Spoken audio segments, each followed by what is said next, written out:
Okay, good morning, Friday. So nice to be back here at NAVMO. So I want to start off with a quote. This is a quote from Dr. Seuss, and he says, "The more you read, the more things you will know. The more you learn, the more places you'll go." So we are going to talk about, first and foremost, why reading is important, why you should be reading with your kids, and why you want to get started when they're really young. It's so cool to see some little babies in here. So readers do better on tests. Reading improves concentration, memory, and critical thinking. Reading improves vocabulary, language, and communication skills. And as you age, reading boosts brain power and can even reduce the risk for diseases like Alzheimer's. Reading increases empathy, which means the ability to relate to the problems and concerns of others. It makes us better friends, and later on in life makes us better at relationships. Reading can help you to relax and sleep, and reading fosters imagination. Reading has trackable benefits.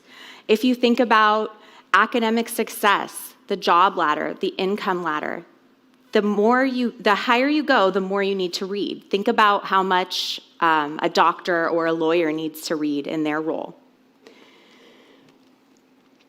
But unfortunately, the rate of reading is declining. Studies show that the rates of reading for fun are decreasing for children and young adults. Just 16% of young people say that they read for fun.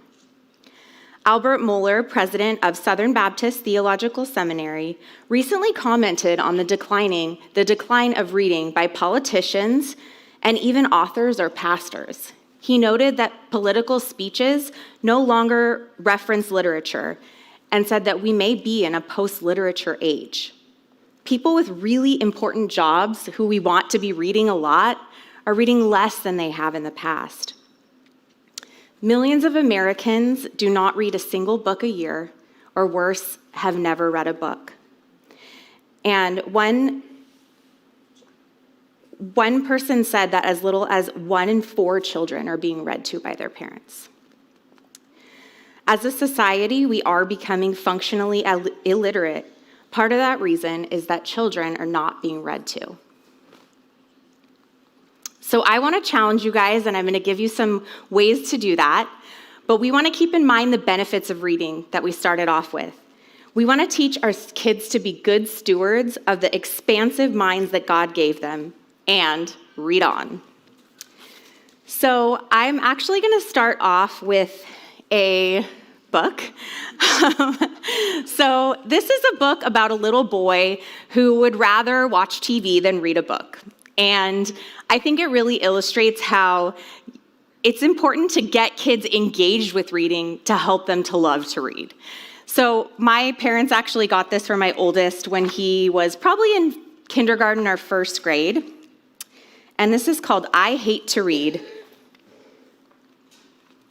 Victor Dickens was a good kid. He took a helmet with him when he skateboarded. He combed his hair for class pictures. He always shared with his dog, Paige. Yes, Victor Dickens was a good kid, but Victor hated to read. He taught Paige to chew up books. Victor got A's in math and B's in science, but he got F's in the ABCs. His mother even fed him alphabet soup for lunch, but nothing seemed to help. One evening, Victor was pretending to read so he could watch TV. A crocodile in a white coat crawled out of the book. "Jump into my pocket if you like to read," the crocodile said. "It's story time." "I hate to read," Victor said. Then a little mouse chewed her way out of the book. "You'll find gold in this book," she cried. "Plant the coins and you'll get rich with ideas." "Go step on a mousetrap," Victor snapped. "I hate books." When a parrot with a peg leg hobbled into the room, Victor wondered if he was dreaming. The parrot pulled out a treasure map. "Fly with me to the Spice Islands." Never, Victor huffed. I hate adventures. A rabbit in black boots suddenly jumped out of the parrot's hat. He winked at Victor. Come along, boy, we'll cross the ocean, the rabbit said. It'll be a story for the New York Times. But I hate stories, answered Victor, and I hate to. The rabbit didn't wait for Victor to finish. He leaped over the house and called back, You're missing the boat. Nervously, Victor turned another page. Out popped a slippery frog with a tiny sword. Read the page so I can turn into a prince, he croaked. Then I'll kiss Sleeping Beauty and wake her up.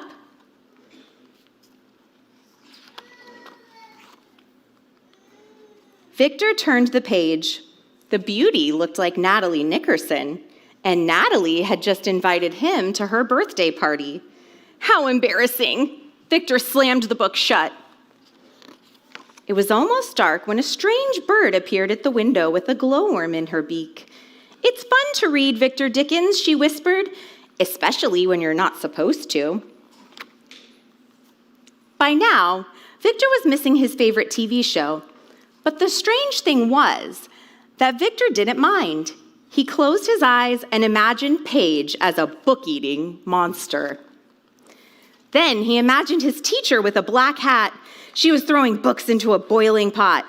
We hate to read, his classmates at Salisbury Central School were chanting. Natalie Nickerson was the loudest. Instead of joining in, Victor opened his eyes. What were the crocodile, mouse, parrot, rabbit, frog, and strange bird up to now?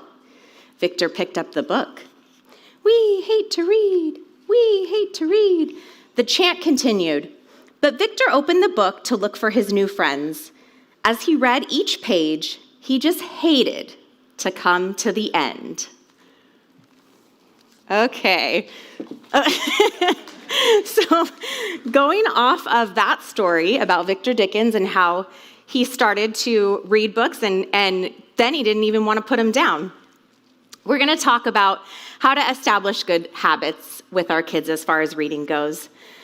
So it's important to note that there's a lot of competition for leisure time and entertainment. From the time that our kids are really, really small, they have every button and knob and swipe of the screen to keep them busy. They have endless entertainment at their fingertips, and if we're being honest, it's easier to flip a switch than to open up a book and read with them. But it's our job to show our kids that reading books is an excellent option. Books have adventure, mystery, diversity, lessons, knowledge, and so much more to offer us. And it's a lot harder to create these habits later on in life. Being a good reader makes reading more enjoyable for kids. And like other routines, when they're established early, they become a part of everyday life. So I want to share with you guys a lot of ideas and suggestions as to how to practically start reading with your kids. And some of these are mine that I've done with my kids. Some of them are things that I've come across in researching for this lecture. But I wanted to give you something that you might not have access to on your own. And so, like it was said in the introduction, I work at a school, and so I asked some of my teacher friends what their best suggestions were about getting kids reading early on. A first grade teacher said to let the kids pick the book. The second grade teacher said to start with singing the alphabet, reciting nursery rhymes, and doing family reading together. And to be sure to ask them questions for comprehension. Another person on our staff with 40 years in education suggested using a sticker chart as an incentive.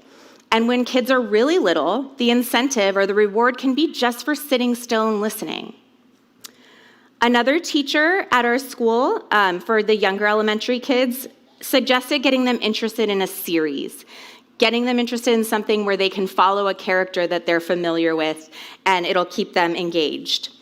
A mom of 4 who has experience in preschool and elementary mentioned that each child is different. Some are natural readers, and some need more motivation like prizes. Some kids see reading as a huge wall, and they need it to be broken down in little pieces for them. Maybe that means when they get a little bit older, they're reading just 1 page a day, and they're getting a reward for that. Maybe it's just an M&M or something like that. A teacher for upper grades mentioned that if you read a book as a family, as a read aloud, you could have each child draw a picture of the same character and talk about the differences, the different things that each person noticed about that character. And you can do something similar with watching a movie based on the book and discuss the differences in those things. So, first we're going to talk about how to get started in reading with babies to the kindergarten ages. Most importantly, start early. Being read to develops language skills. Even when you're holding your tiny little baby, them hearing you read is really, really, really important. It also helps to establish relationships. What a sweet bonding time when you have your child in your lap and you're reading to them. Have little ones turn the page, or even just learn to handle books, to take them off the shelf and put them back on the shelf. Consistency matters even more than time. Think about just a few minutes a day. Reading the same book over and over again can have an impact.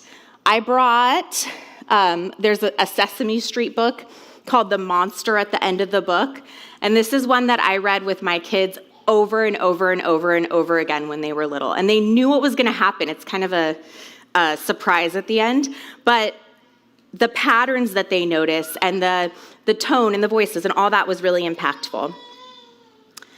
This is a really important one. Let them see you read. A lot of us use a device to read. We have things on our phone or things on like a Kindle or something, but holding a hard copy and reading it in front of your kids shows them that you're not just responding to a text message or reading an email, but you're actually reading a book and you're modeling that behavior for them. Engage in the material. Repeat or emphasize words. There's a book that I read at Christmas with my kids called The Christmas Promise. And if you're familiar with the Christmas story, every time an angel comes on the scene, which is quite a few times, it's introduced with whoosh. And so my kids get to say whoosh as loud as they possibly can. And you would not believe the volume, first of all. But it keeps them interested. It keeps them engaged. They're waiting for that next time that they get to say that word or use that expression or make the funny sound. Creating routines is also really important. Try to read at the same time every day. That creates a routine for the child, but it also keeps you accountable for the consistency. Maybe that's at bedtime. Maybe you're doing a devotional or something like that at mealtime when you're all sitting together. Maybe it's before they take a nap. It can also be great to always read in the same place. That way you've got your books around, you've got like a cozy blanket, you can establish that pattern and that expectation for them.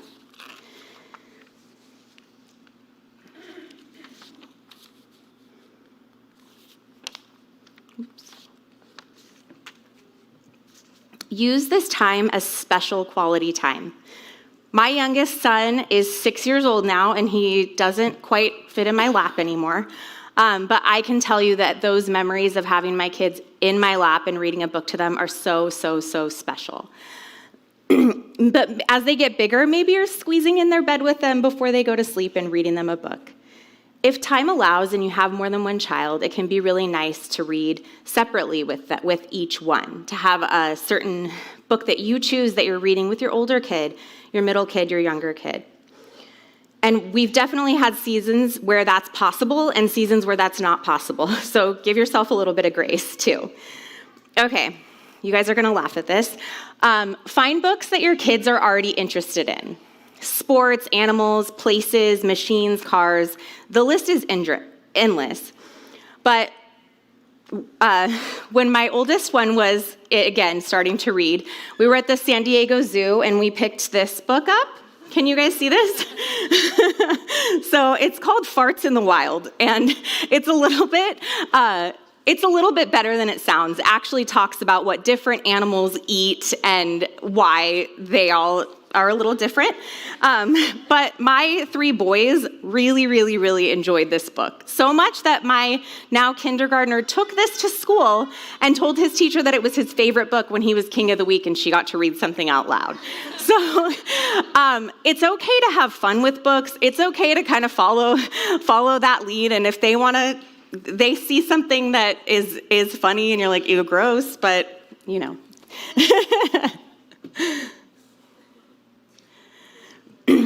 As kids start to get a little bit older, you can also have them follow the words with their finger.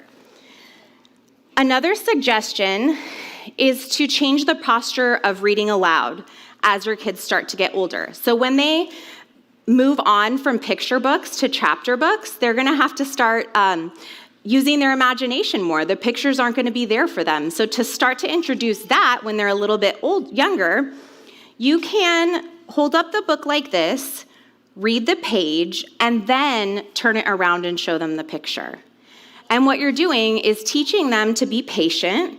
You're keeping their attention, but you're also helping them to start to picture what the character and the setting and other things about the book might be without just giving them the answer right away. So, moving on to elementary age children.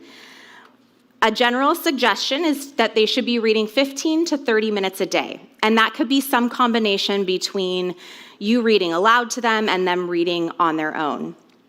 Again, consistency is still probably the most important thing. Again, going back to that kid that might see reading as a big wall, it's more important to have them read something every day than to say, no, you have to read 5 pages and you have to do this and you have to do that. It's still really important to read to them. It demonstrates fluency, reading with emphasis, vocabulary, and you can pick books that are above their reading level. I think as a general suggestion or a general rule, it's a good idea for you to pick what you're reading aloud. And that way you can pick something that has a character trait you want to teach. You can pick something that has maybe a biblical worldview. You can pick something that is a little more challenging that they wouldn't be able to read on their own. You can use media tools. Like it was mentioned by one of the teachers, it's fun to read a book and then watch a movie based on the book. The Chronicles of Narnia, The Best Christmas Pageant Ever is one that came out recently. The Biggest Story, which I have up here, has a 30-minute kind of cartoon. That is the book. But those can be really fun to do after you read the book.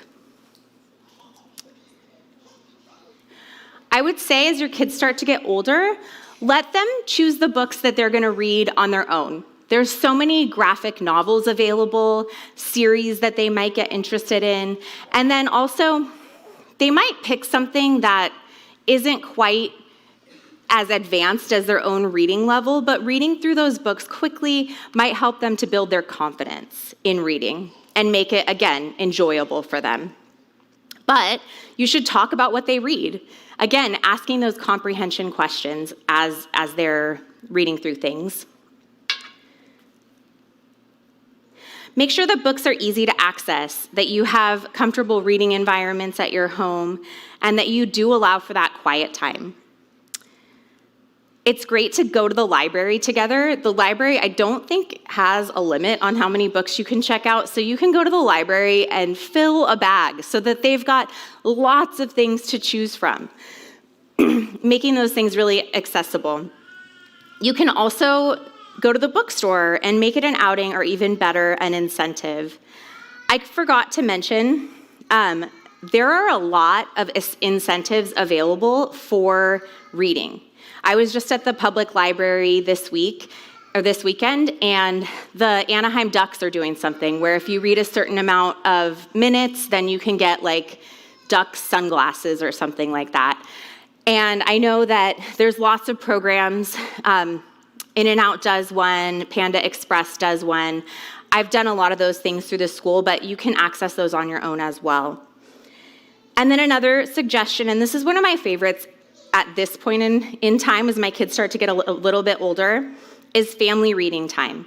So that's when you guys are all sitting, everybody's reading something different. Maybe the little one is just looking through a book and the older ones are reading, but you're reading too. So you're all modeling that time together.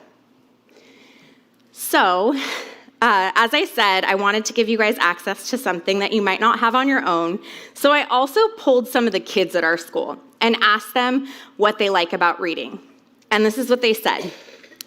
A kindergarten girl said, "I want to learn big words and long words."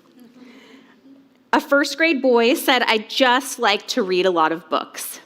Another first grade boy said, "I like gift cards." So those are the incentives that I do at school. He likes those, but they work. A second grade boy said, "I like to read books because it's really fun, funny, relaxing, and that's it." A fourth grade boy said, "I like to read so I can know more about stuff." A third grade boy said, "I like adventures." And a fourth grade girl said, "Reading keeps you busy, off screens and devices." So we're going to talk a little bit about not just how to establish those habits, but what to read. There's so much that we can teach our kids through books, and I think it's really important that we do take a little bit of time to curate what they're going to read and think about what they're going to read. So just a few suggestions. During the holiday season, it's great to decide through books what your focus is going to be. There's a title that I really like called "When Santa Learned the Gospel" that talks about how even Santa would have been on the naughty list. And it kind of connects those secular themes to a Christ-centered celebration. It's nice to tuck away your holiday books and bring them out for the specific holidays. I know there was a book that my mom had when I was a kid called The Jolly Christmas Postman, and I've seen it in her house during the holidays, even still now. But it's about this mailman, and he's delivering all the Christmas cards and the Christmas letters, and it talks about his journey, but on a lot of the pages, you get to open the letter and see what's in the letter. And he gives something to Goldilocks and the Three Bears, and there's a game and a puzzle, if I remember right. But they create memories and traditions around the books that you read during the different holidays. I also would suggest to read biographies about real people like St. Valentine, St. Patrick, and St. Nicholas to help draw out meaning when the holiday seems like it's all about consumerism and what the world is doing. You can use books to teach character and lessons. The kindergarten teacher at our school told me that she uses this book, Taste Your Words, the minute that kindergartners come into her classroom and start to say mean things about each other. So she pulls this one out, and it's excellent. But I think more important than character, well, it goes along with character, you can teach your children a biblical worldview. You can read exciting books about characters of Scripture like Noah, Job, Ruth, and Peter, and awesome Bible stories like Jonah and the whale, David and Goliath, and Jesus feeding the thousands. God made us hungry and thirsty for stories. He created us as people who love to tell stories, and historically, history has been passed down through stories. Devotionals are awesome tools to help apply the Bible in really practical ways. And I think that probably the most important thing about teaching your children to enjoy reading is that one day they're going to enjoy reading their Bible. At our church, at the 5th grade level, our children are expected to read through the New Testament, and by the time they get to the 7th grade level, they read through the whole Bible every year. And so these habits that we're establishing early on can be something that takes them through their whole life, and then when they get to the point where they start reading the Bible on their own, they are excited about it, and they feel like they have all the tools that they need to do that. So I think that's the most eternal impact that you can have with reading. So, I want to talk to you guys a little bit about what to watch out for in books. As was mentioned, I have the privilege of teaching library at a private Christian school. And God started to prepare me for this new role when my son was in TK and he started to read a lot. He quickly transitioned from picture books to chapter books. And he was reading so fast, he started a series that I thought was harmless, but I later found out that there was a character that was reintroduced in the book later on that did not align with the values that I'm trying to teach my children. And I learned that I needed to have a lot more discernment over what my kids were reading. I learned that there are incentives for including content like this, much like other forms of media, TV, movies, things like that. Authors might have preference in institutional markets like libraries and schools, have an advantage in awards, and have more cultural visibility when they align with some of those values. There can be consequences going the other way too, like people finding out about that content and choosing not to purchase their books, so that should be noted as well. But for me, it felt sneaky, and I knew that I needed to protect my child from themes that I felt were inappropriate for his age and didn't align with the worldview that I'm trying to impart on him. When God opened the door for me to teach library, I already knew many titles, authors, and series I needed to eliminate and filter for the children at our school. So I want to share with you guys a few tools that I've come across that can be helpful with curating books for our kids. So the first one and the best one is the Compass bookstore, right? Kind of catty corner from where we are right now. Those books, everything in that bookstore is read and filtered by our Compass pastors. There's also a website, compassbooks.org, I think, where you can look up and see what titles are in the bookstore, and you know that those titles are things that are good.